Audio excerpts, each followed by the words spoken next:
دلته چې ته کله یو پیپسي واخلې او هغې نه ګوټ وکړې ټیک ته تا خو دلته هېڅ هم ونه کړه خو هلته دې په یو بچی یتیم کو هلته دې په یوه ښځه کونډه کړله هلته دې په یو بچی یتیم کو د مور او پلار هلته دې یوه زنانه سرتوره کړله په چا کې چې ذره برابر ایمان هم وي هغه به دا ویډیو لازمي شیر کوي دا زما دپاره نه ده دا د یو مسلمان رور دپاره غږ اوچتول دي په دې کې به موږ سره تاسو भरपूर کوشش کوو چې دغه ویډیو دا مخکې شیر کوي چې زما هر یو مسلمان رور ته ور ورسي زما اولنی ټاپک زما اولنی خبره په دې بنیاد باندې ده او د کافرانو چې څومره هم مصنوعات دي په پاکستان کې دي په هر ځای کې د هغې نه پکار ده چې موږ ټول بایکاټ وکړو په دې بنیاد بایکاټ وکړئ اس یو انسان دی په خپله زړه ته دا واچوي چې زما بچی دلته پروت دی زما بچی نه مور شته او نه رور شته هېڅوک هم نشته بېدره پروت دی یو در کې سر غځولی دی او هغه ماشوم بچی هغه د خپلې مور قبر لم نشي تلی لکه احساس ته یو سړی په خپل ځان وکړي هلته زما مسلمان بچی دغه شان تلټقې وی زما مسلمان بچی دغلته کې جاړي زما مسلمان بچی مور پسې جاړي پلار پسې جاړي رور پسې جاړي او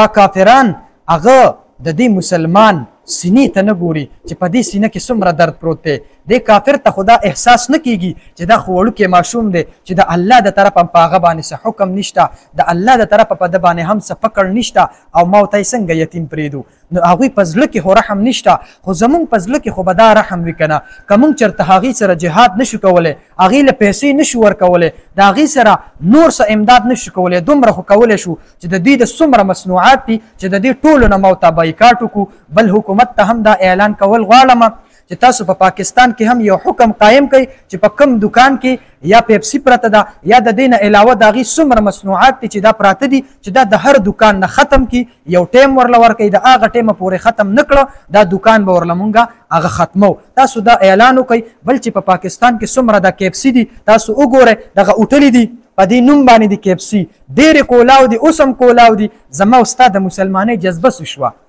ما ستا ځان ته مسلمانان وایو زما ستا د مسلمانۍ هغه جذبه څه شوه چې موږ هلته جهاد نشو کولی ما تا هلته ورتلی نشو نو کم از کم دومره خو کولی شو که نه چې د دې دا هر څه لاندې را وغورځو د خاورو سره میلاو کړو دا زما ستا د هغې سره جنګ دی دلته چې ته کله یو پیپسي واخلې او هغې نه ګوټ وکړې ټیک ته تا خو دلته هېڅ هم ونه کړه خو هلته دې په یو بچی یتیم کو هلته دې په یوه ښځه کونډه کړله هلته دې په یو بچی یتیم کو د مور او پلار هلته دې یوه زنانه سرتوره کړله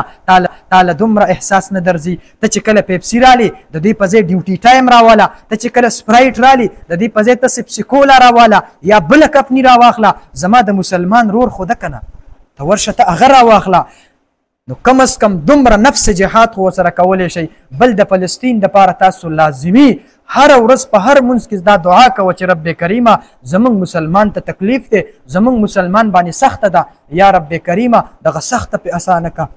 دومره خو کولی شو که نه دا ویډیو به حیثیت مسلمان لازمي چې چا هم کتلې ده نو دا ویډیو خامخا شیر کوي چې دا هر چا ته ور ورسي هر مسلمان ته پته ولګي